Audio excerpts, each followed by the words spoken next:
Good afternoon and welcome back to Japan. How do I start this off? Retrospective. Looking back in time, hindsight, whatever you want to call it. I've been in Japan for a little over a year now. Almost a year and a month, actually, about a day or so ago. And I think I'm finally going to try and put up a video because there's so much that has happened in the world, in my life for Japan since I moved here that there's real no good way to talk about all of it. To give examples or to tell you of my adventures. I mean, I've tried to do videos more often than not, but unfortunately the videos never resonate with the moment. And I always try and show you something that really sort of emotionally hit me, that gave me a reason to be here, or gave me the reason or a want to try and continue to do better. And it's been hard to do that for a while now. I have a lot of stuff backed up in backlogs of video compartments and that kind of stuff for a couple of different festivals I've been to and a couple other things, but for whatever reason I just haven't actually decided to put it all together, and I don't know why.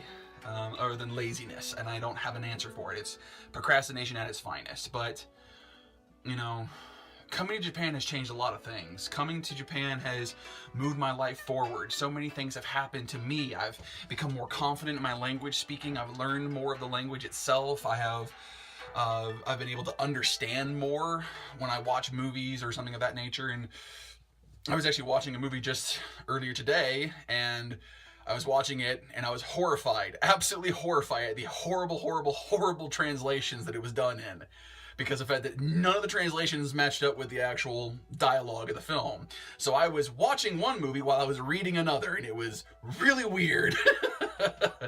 But that's something that I've learned, that I've grown into, that I've kind of realized. I'm like, oh, now this is going to annoy me.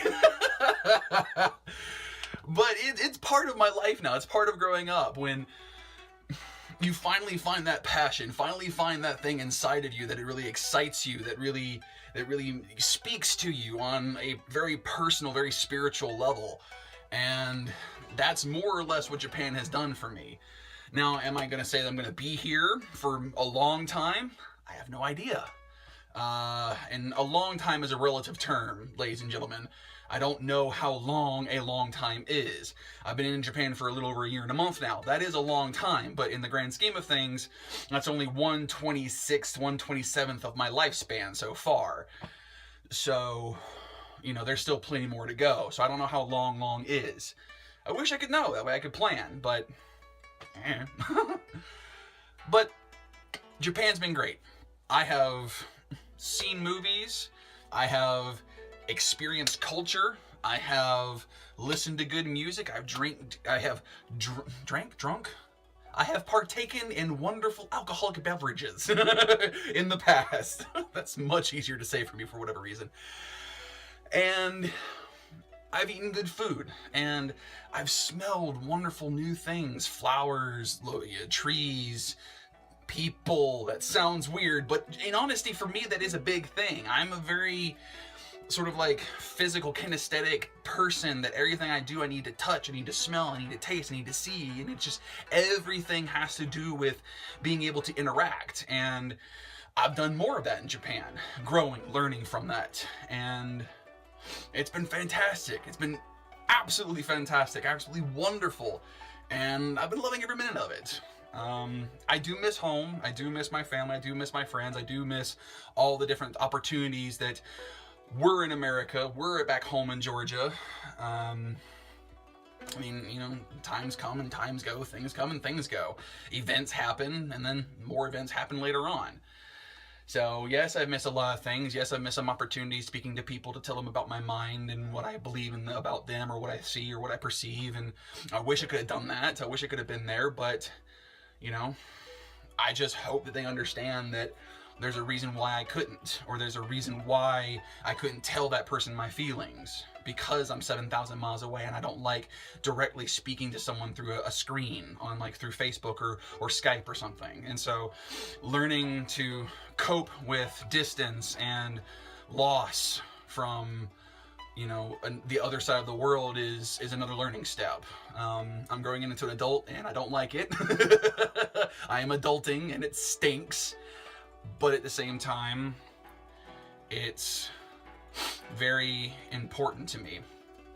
I'll have to look up his name later on, but there's a guy on Facebook who, I think his name is Trent. One of my friends, she follows him on Facebook, and he has a lot of very emotional, very moving speeches. He's a very great person, very good person. I honestly don't know what he does, but I've seen a couple of his videos, and just hearing him talk, hearing him speak, just goes to show that from his perspective, he's sort of met his match. Or not met his match, but he's gotten to a point where he's so comfortable that he can do whatever he wants. He can talk about whatever he wants. And for me, that's what Japan has been.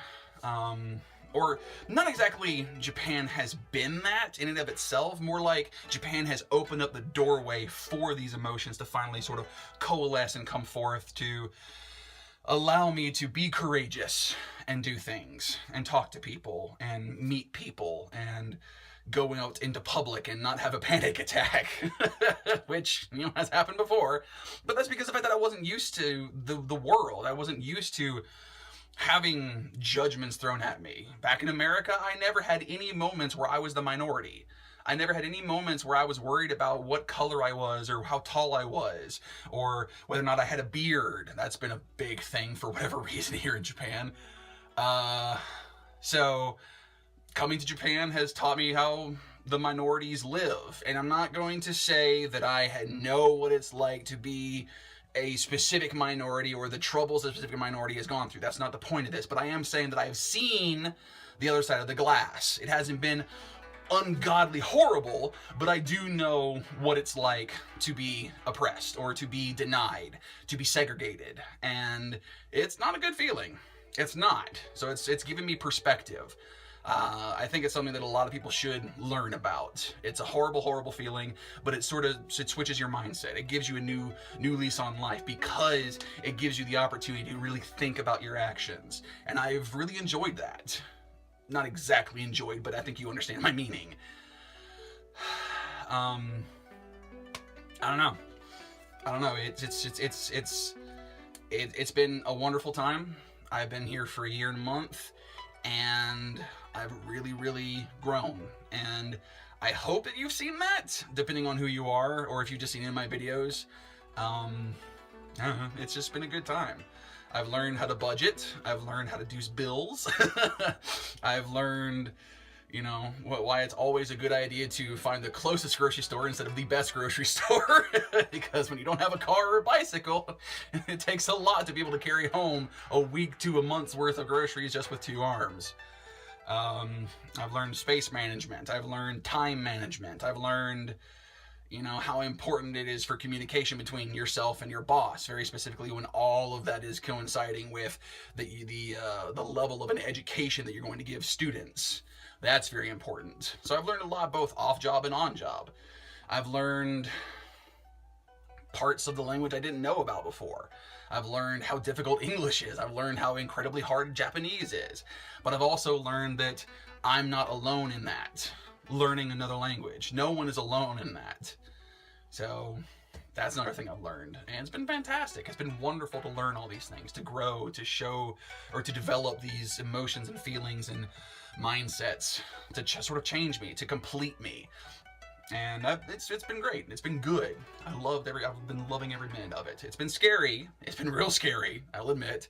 But I've been loving every minute of it because it's really and honestly given me new perspective. And I couldn't have done that without being here, I don't think. I would have been so closed off. But I don't mean to demean anyone or anything. I'm just saying, take the opportunity in the future, wherever you are, whenever you are, take the opportunity to travel. Go someplace new. Try and get a job in that country, teaching English, math, science, whatever it is that your field is, or if you have a job opportunity that takes you to another country, do it. Please do it. Take as many opportunities as you can to travel, because it's such a wonderful feeling to be lost, to sort of just, have sort of like those no reservation moments where you just kind of go like, I have money, can you give me a place to stay? And it's terrifying. It really is. I've had to do that once or twice now. And, you get some real annoyed looks, but then you flash money and then you have a place to stay and it just works out. sometimes. But please, take the time to travel. Open and broaden your mind. Show that and try and understand that there are so many things out there that they're not shown in the world. If you want any instances, look at Time magazine. Time magazine has multiple faces. It has the American cover, and then it has the world cover. The cover that shows what actually is important or what actually is going on, not what the media wants you to see specifically in the American public. So that's been interesting to see what Time magazine and the BBC and CNN and all these other like worldwide news networks and NHK, all these different news networks all report the same news, but with different mindsets, different emotions, different goals, to be able to either let people know the real information or to manipulate the information so that way they become complacent. Don't become complacent. It's comfortable. It's safe for the most part. But then you realize, you see that it's not safe. It's not comfortable. And you have to move out. You have to grow up. You have to get a job. You have to live life without a car that your father gave you. You have to live life without your mother and father there to pick you up from your friend's house or from the bar down the street because you can't find your way home. You have to move on. You have to become an adult. And I know many, many people in America that are 60 to 70 years old and they're still children. So, I love the fact that I've been here a year. I love the fact that I've grown so much, that I have changed so much. I'm still me. I'm still Eric Carl Davis. I'm still Kaiju. I'm still big. I'm still me. And I'm loving every minute of it. So, with that being said, please continue to watch. I may be putting out some more videos, hopefully rather soon. There's a couple of vacation days coming up throughout the rest of this week, and I might be able to find some time to actually do something with that and put up some more videos. So, I don't know. Keep a watch out, keep a lookout, stay safe, stay happy, do what you love, and just grow. It's one of the best things you can do at any point in time in your life. Grow. So yes, take care, safety and peace upon you all, and I hope to see you in the next one. So, take care. Bye-bye.